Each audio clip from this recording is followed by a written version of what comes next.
Evangelho de Jesus Cristo, a qual escreveu João, a qual estamos quase terminando o livro de João, estamos quase fundando este livro, capítulo 20, versículo 19 ao 23. João, capítulo 20, versículo 29 ao versículo de número de 23. João 20, do 19 ao 23.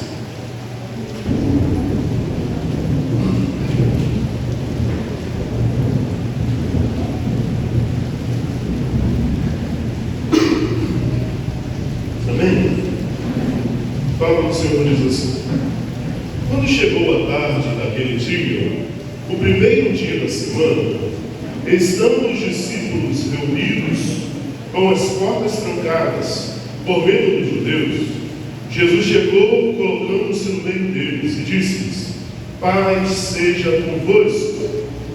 E ao dizer isso, mostrou-lhe as mãos e o lado, e os discípulos alegraram-se ao verem o Senhor. Então Jesus lhe disse, pela segunda vez: paz seja convosco. Assim como o Pai me enviou, também eu vos envio.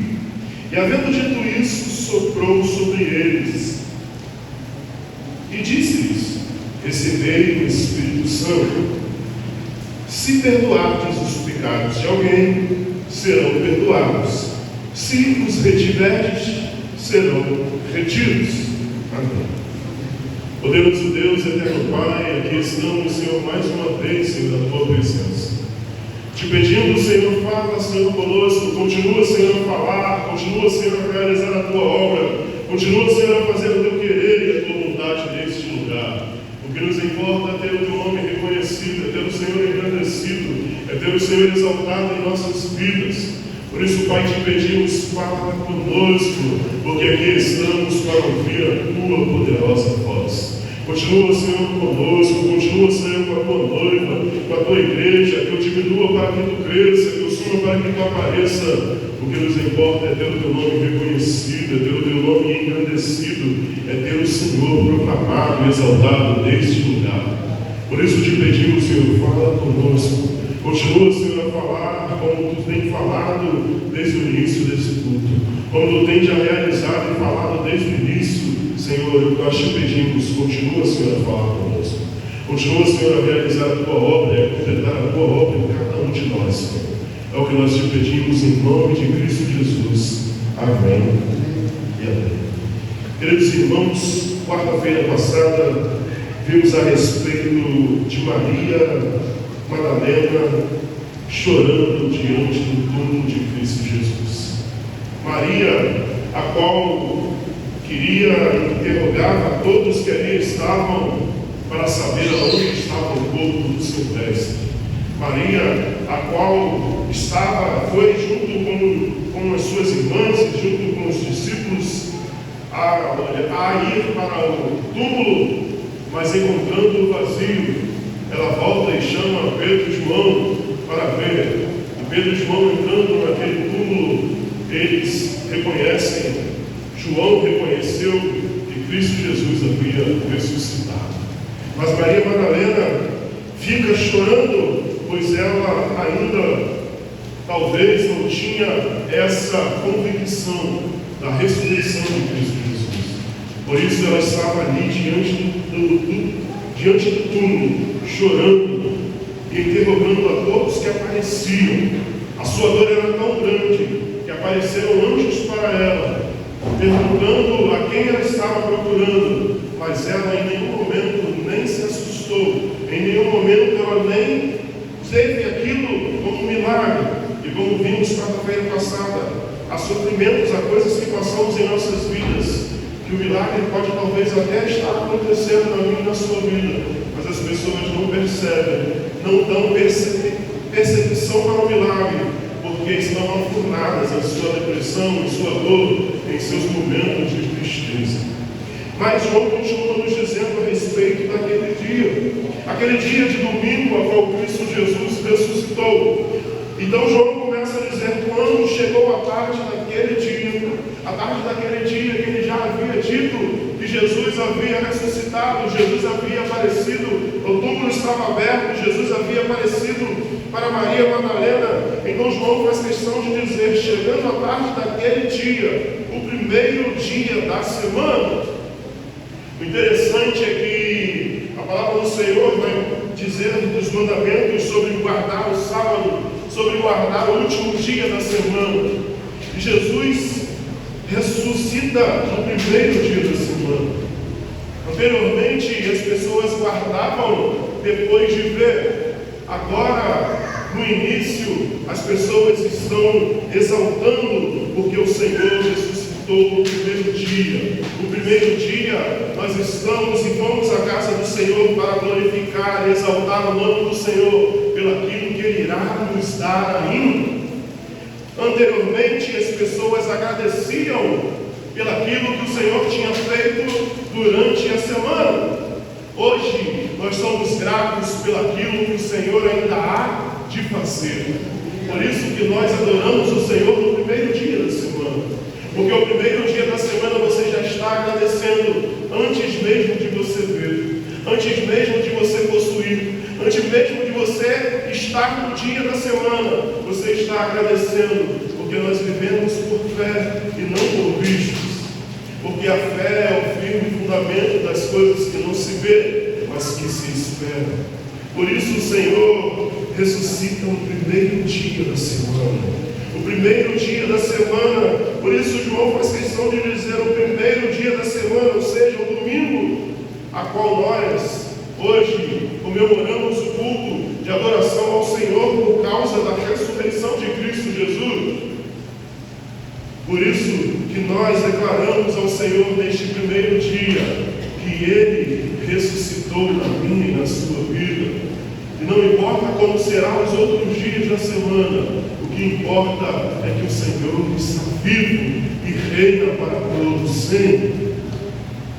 E estando os discípulos reunidos, com as portas trancadas por medo dos judeus, Jesus chegou, colocando-se no meio deles, e disse-lhes: paz seja convosco. João faz questão de dizer que eles estavam com portas trancadas. Eles estavam reunidos num lugar e as portas daquele lugar estavam trancadas. E dá um motivo por que essas portas estavam trancadas. Essas portas estavam trancadas por medo dos judeus. Eles estavam com medo de algo acontecer a eles. Eles estavam com medo de os judeus também querer crucificar eles, querer matar eles. Eles estavam com medo, por isso eles estavam a portas trancadas. O medo muitas vezes entra em nossas vidas e queremos nos trancar, queremos sofrer aquela dor e vivemos para aquela dor, muitas vezes em nossas vidas. O medo nos faz prisioneiros, o medo nos faz estar em lugares aonde nós queremos achar esperança em algo naquele lugar, porque se sairmos daquele lugar, podemos sofrer algo ou sofrer perseguição. Mas o interessante é que a primeira coisa que o sacrifício de Cristo Jesus na cruz do Calvário faz a esses irmãos é trazer paz a eles. Por isso, João faz questão de dizer, portanto, portas trancadas por medo dos judeus, Jesus chegou e colocou-se no meio deles e disse-lhes: paz seja convosco. Quando Jesus entra na minha e na sua vida, não tem como viver em tristeza. Quando Jesus entra na minha e na sua vida, não tem como viver atemorizado, porque o Espírito que Ele me deu e te deu não é espírito de covardia, mas sim espírito de intrepidez, espírito de coragem.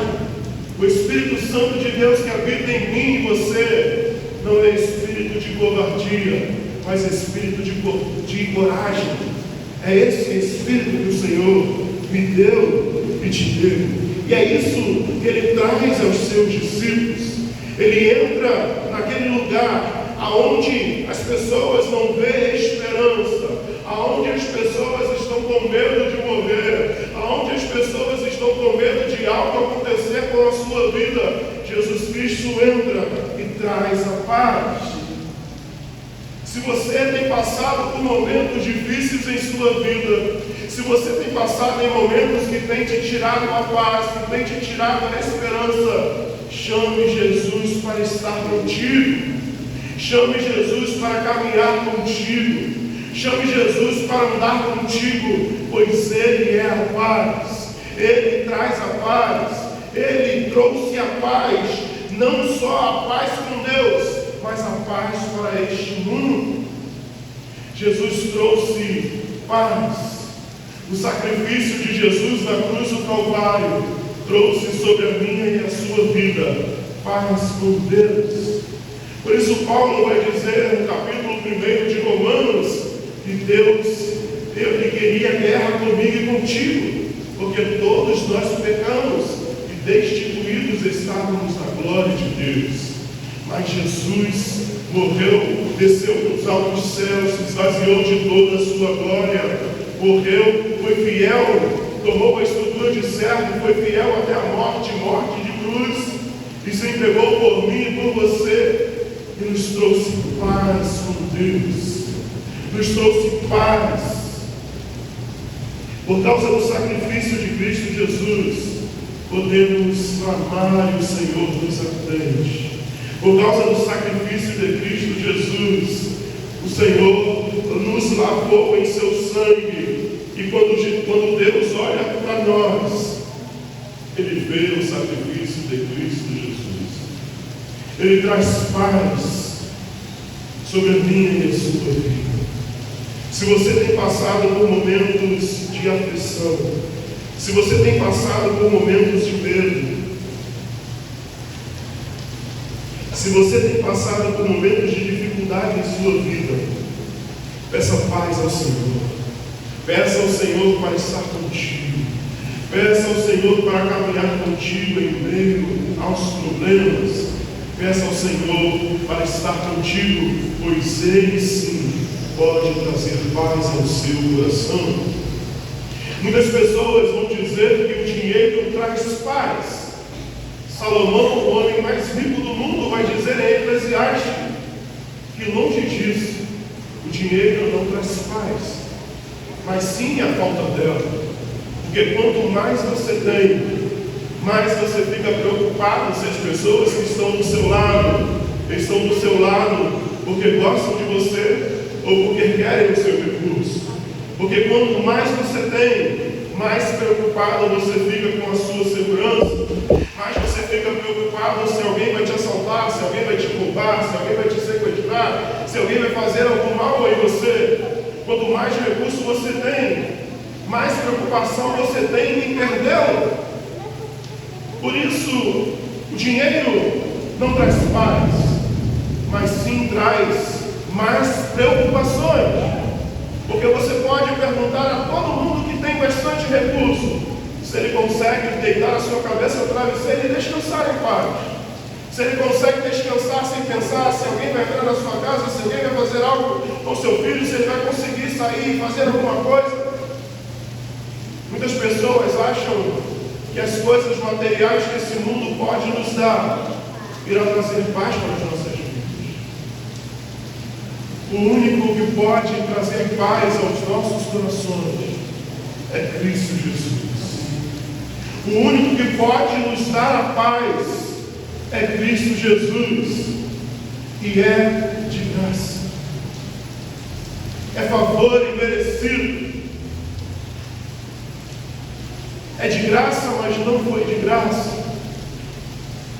Porque foi necessário o meu Salvador se tornar imundo na cruz do Calvário, para que eu e você tivéssemos esperança.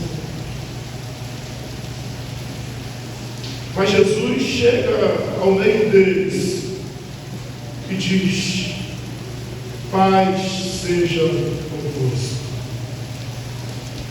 Quando Cristo está no barco, tudo vai bem. Chame Jesus para andar contigo. Chame Jesus para caminhar contigo. Só Jesus pode te tirar deste sofrimento. Só Jesus pode te tirar deste momento angustiante. Só Ele pode dar paz em seus pensamentos, em seus momentos de medo e de tristeza. E ao dizer isso, mostrou-lhe as mãos e o lado, e os discípulos alegraram-se ao verem o Senhor. Outra coisa que Jesus traz em sua ressurreição é a alegria. A alegria da esperança de que Ele está vivo. E tudo que Ele nos prometeu, Ele cumprirá. Por isso Jesus demonstra e diz a eles e mostra-lhe as mãos e o lado e diz: sou eu mesmo que aqui estou. Sou eu mesmo que paguei o preço na cruz do Calvário. Eu estou aqui com as minhas mãos furadas, com o meu lado furado. Sou eu, Jesus, que morreu na cruz do Calvário. Ressuscitei. E a promessa que eu lhe prometi ainda está de pé. Por isso eles se alegram. Alegraram-se em ver o Senhor. Precisamos nos alegrar no Senhor da nossa salvação. Precisamos nos alegrar no Senhor. Precisamos ter esperança na promessa do Senhor. Por isso Ele prometeu que iria nos preparar morada, que se assim não fosse, Ele o teria dito. O Senhor foi nos preparar morada e Ele voltará para nos buscar. Se isso como igreja do Senhor não te traz alegria, não tem o que te trará alegria. Se a sua esperança não tiver como igreja no Senhor, como noiva do noivo, voltando para te buscar, para estar com Ele eternamente, não tem nada que te trará alegria. Se a sua alegria estiver no mundo, você irá se frustrar. Se a sua alegria estiver no recurso, você irá se frustrar quando aquele recurso acabar. Quando algo der ruim, quando algo acontecer, quando as dificuldades baterem a porta, você irá se frustrar, você irá se decepcionar. Mas quando a sua esperança, a sua alegria está no Senhor, você não irá se decepcionar. Porque a palavra diz que Ele não é homem para que minta, nem filho do homem para que se arrependa do que Ele nos prometeu. E o Senhor nos prometeu que Ele iria preparar morada e um dia voltaria para nos buscar. Por isso, precisamos estar alegres. Precisamos ter a nossa alegria no Senhor. Precisamos ter a alegria. Os apóstolos, os discípulos de Cristo Jesus se alegraram, porque eles viram que ainda há esperança. Que há esperança, porque o Mestre não está morto, está vivo. Ele ressuscitou. É isso que eu e você precisamos ter em nossa vida. A alegria só se encontra em Cristo Jesus. Não há alegria em nada embaixo do sol. Salomão também vai dizer em Eclesiastes capítulo 3, capítulo 4, sobre a busca incessante da alegria, a busca incessante sobre a saciedade, a busca incessante sobre as conquistas. E ele vê que tudo é vaidade.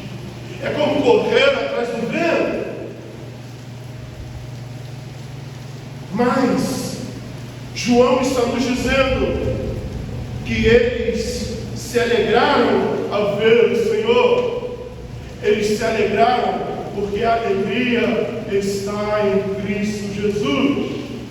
Só há alegria no Senhor. Só há alegria na promessa. Só há alegria na volta de Cristo Jesus. Por isso Jesus diz que Moisés antes viu o dia do Senhor e se alegrou.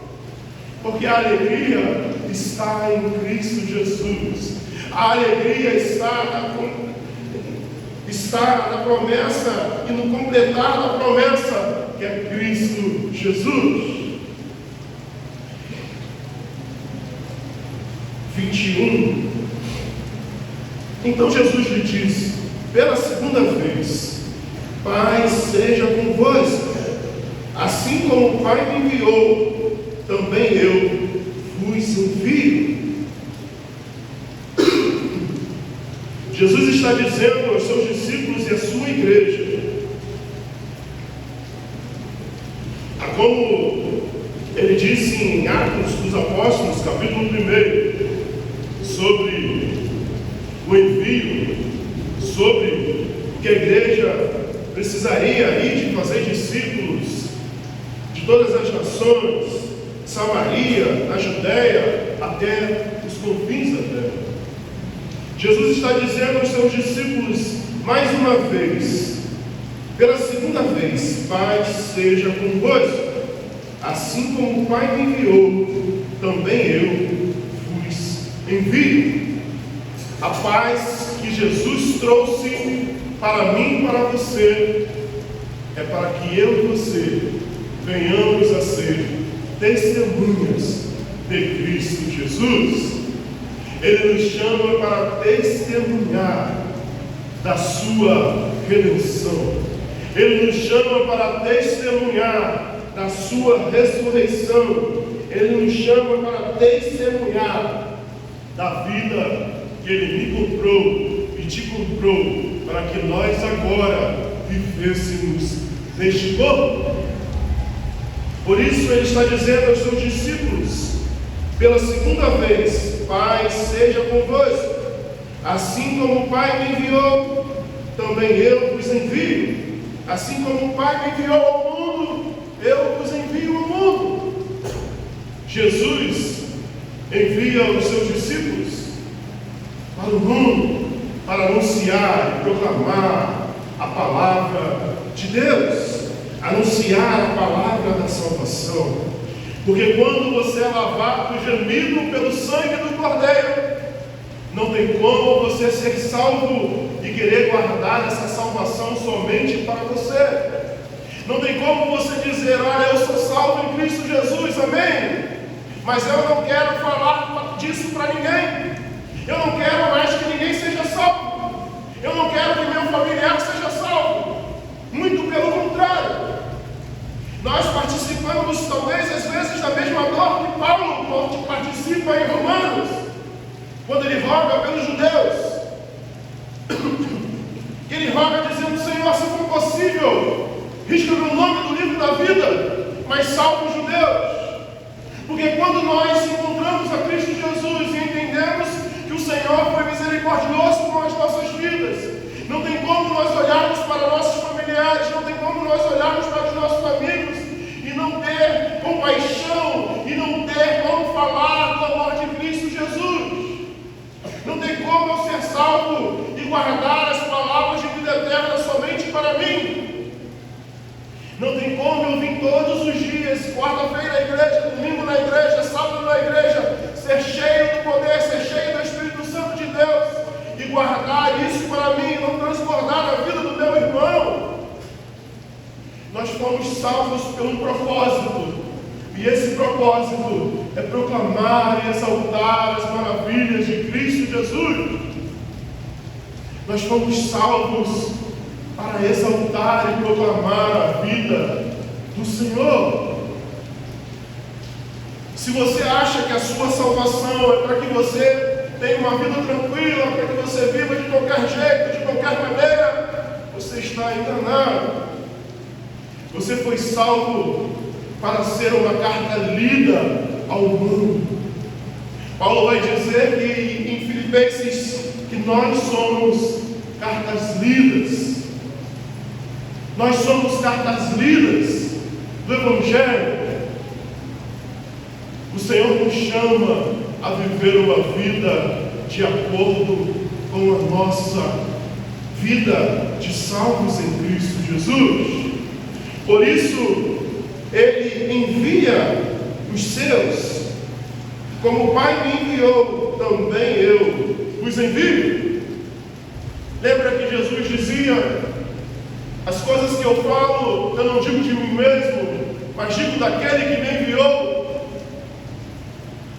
Jesus diz: as coisas que eu digo, eu não digo de mim mesmo, mas daquele que me enviou. E Jesus agora está dizendo: como o Pai me enviou, eu agora vos envio. Mas o que acontece por aí são pessoas falando de si mesmo.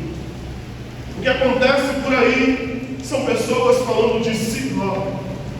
O que acontece por aí são pessoas falando de si e não de Cristo Jesus, não daquele que o enviou. Jesus falava tudo sobre aquele que lhe enviou. Precisamos falar de Cristo Jesus. A testemunha conta sobre aquele a quem você está testemunhando, sobre a vida de quem você está testemunhando. A testemunha não testemunha sobre si, mas testemunha sobre aquele que realiza e que faz e que realiza na minha e na sua vida. Precisamos anunciar o que o Senhor nos chamou para anunciar, sobre tudo aquilo que Ele nos ensinou, sobre tudo aquilo que Ele deixou em Sua palavra, para que nós pudéssemos proclamar, para que nós pudéssemos dizer, para que nós pudéssemos fazer e falar a respeito das maravilhas de Cristo Jesus. Por isso Ele nos enviou o Espírito Santo de Deus. Foi para isso que Ele enviou o Espírito Santo de Deus, pois é Ele quem intercede por gemidos inexprimíveis sobre a minha e a sua vida.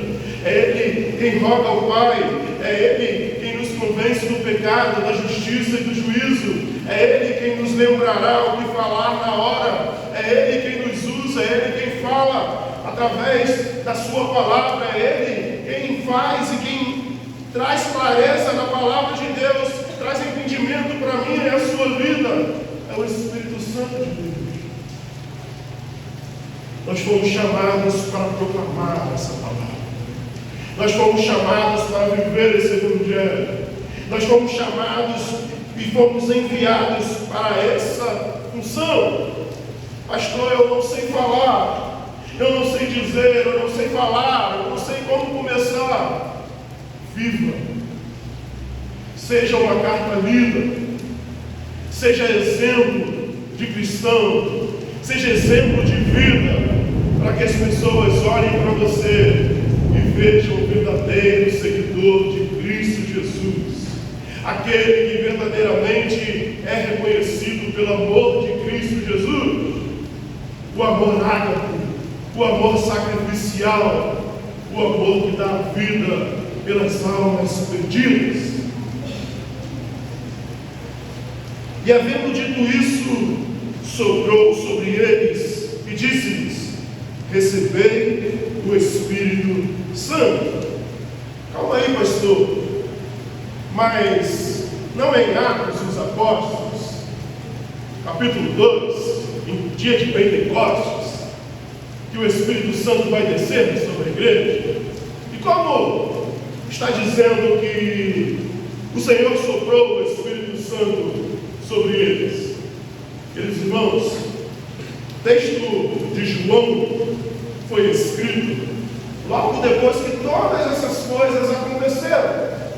Então ele aqui já entendia que o que o Senhor estava dando para eles era poder, estava ligado ao Espírito Santo de Deus, estava ligado ao que eles iriam receber do Senhor.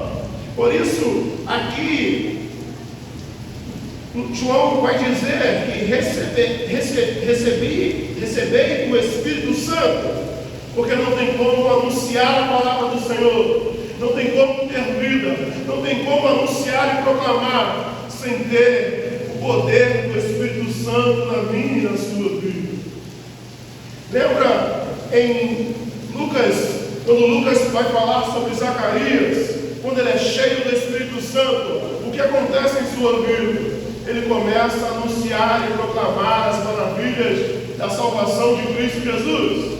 Quando Maria é cheia do Espírito Santo em Lucas capítulo 1, ela vai começar a declarar e exaltar as maravilhas de Deus. Em Atos dos Apóstolos, porque os apóstolos foram cheios do Espírito Santo de Deus, porque eles anunciavam e proclamavam as maravilhas de Deus em outras línguas, para que todas as nações, todo o povo que ali estava, reconhecessem e entendessem que Cristo Jesus é o Senhor. Não tem como anunciar e proclamar a palavra de Deus sem intermédio do Espírito Santo de Deus. Por isso João entende que o que o Senhor estava fazendo ali estava dando poder a eles para fazer aquilo que ele tinha dito anteriormente: eu vos envio. Por isso João está dizendo que o Senhor soprou sobre eles e disse: recebei o Espírito Santo, recebeis poder para anunciar, recebeis poder para declarar. É esse o agir do Espírito Santo, é essa a demonstração do Espírito Santo. A demonstração do Espírito Santo não é eu falar em línguas, a demonstração do Espírito Santo é eu anunciar as maravilhas de Deus, é eu ter coragem e ousadia. Quem vê Pedro diante de Jesus do Sinédrio, o nega 3 vezes. Mas quando ele é revestido em Atos dos Apóstolos, quando ele é revestido no dia de Pentecostes, ele se levanta e começa a proclamar e anunciar, e ele tem intrepidez, tem poder para anunciar e declarar a palavra das maravilhas do Senhor, e 3.500 pessoas se rendem ao Evangelho do Senhor. O Espírito Santo de Deus, ele é derramado sobre a minha e a sua vida, para que nós tenhamos fé, tenhamos coragem para proclamar, ainda que venhamos a sofrer, ainda que venhamos a passar por dificuldades, ainda que venhamos a enfrentar momentos difíceis em nossas vidas. O Espírito Santo do Senhor vem nos demonstrar, vem nos clamar, para que nós possamos ter força, possamos ter trepidez, porque a nossa esperança não está neste mundo, a nossa esperança está em Cristo Jesus. Por isso, João faz questão de dizer que o Senhor soprou o Espírito sobre ele, soprou o poder sobre ele, porque não tinha como eles serem enviados sem receber o Espírito da promessa. E continua nos dizendo no 23: se perdoardes os pecados de alguém, serão perdoados; se os retiverdes, serão retidos. Precisamos entender